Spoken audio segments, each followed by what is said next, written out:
Hello दोस्तों, आपका मेरे चैनल धार्मिक कहानियों में स्वागत है।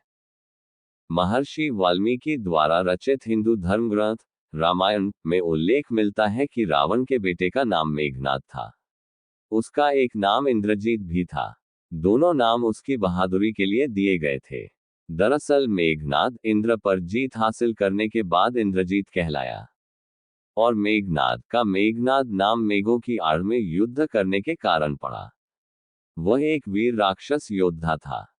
मेघनाद श्रीराम और लक्ष्मण को मारना चाहता था। एक युद्ध के दौरान उसने सारे प्रयत्न किए लेकिन वह विफल रहा। इसी युद्ध में लक्ष्मण के घातक बाणों से मेघनाद मारा गया। लक्ष्मण जी ने मेघनाद का सिर उसके शरीर से अलग कर दिया। उसका सिर श्रीराम के आगे रखा गया। उसे वानर और रीछ देखने लगे। तब श्रीराम ने कहा, इसके सिर को संभाल कर रखो।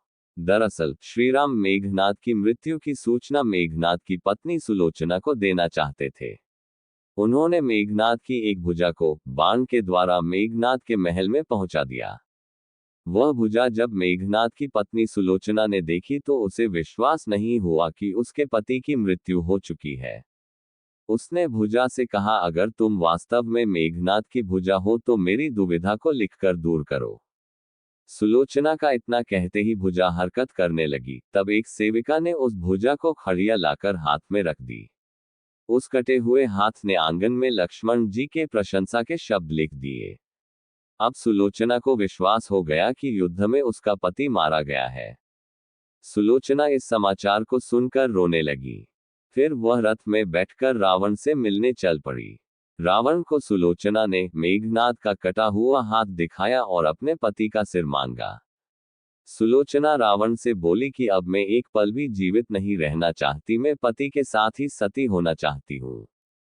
तब रावण ने कहा, पुत्री 4 घड़ी प्रतीक्षा करो, मैं मेघनाद का सिर शत्रु के सिर के साथ लेकर आता हूँ। लेकिन सुलोचना को रावण की बात पर विश्वास नहीं हुआ। तब सुलोचना मंदोदरी के पास गई। तब मंदोदरी ने कहा, तुम राम के पास जाओ, वह बहुत दयालु है।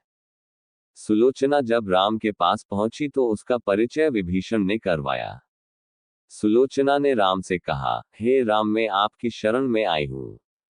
मेरे पति का सिर मुझे लौटा दे ताकि मैं सती हो सकूं। राम सुलोचना की दशा देखकर दुखी हो गए। उन्होंने कहा कि मैं तुम्हारे पति को अभी जीवित कर देता हूं। इस बीच उसने अपनी आप बीती भी सुनाई। सुलोचना ने कहा कि मैं नहीं चाहती कि मेरे पति जीवित होकर संसार के कष्टों को भोगे। मेरे लिए सौभाग्य की बात है कि आपके दर्शन हो गए। मेरा जन्म सार्थक हो गया। अब जीवित रहने की कोई इच्छा नहीं। राम के कहने पर सुग्रीव मेघनाद का सिर ले आए। लेकिन उनके मन में यह आशंका थी कि मेघनाद के कटे हाथ ने लक्ष्मण का गुणगान कैसे किया। सुग्रीव से रहा नहीं गया और उन्होंने कहा, मैं सुलोचना की बात को तभी सच मानूंगा जब यह नरमुंड हंसेगा।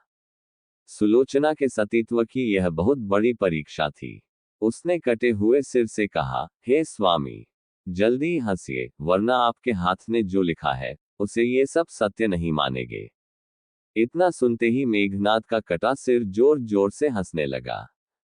इस तरह सुलोचना अपने पति की कटा हुए सिर लेकर चली गई। ऐसे ही धार्मिक कहानियों के लिए मेरे चैनल को सब्सक्राइब करें, लाइक और शेयर करें। राधे राधे।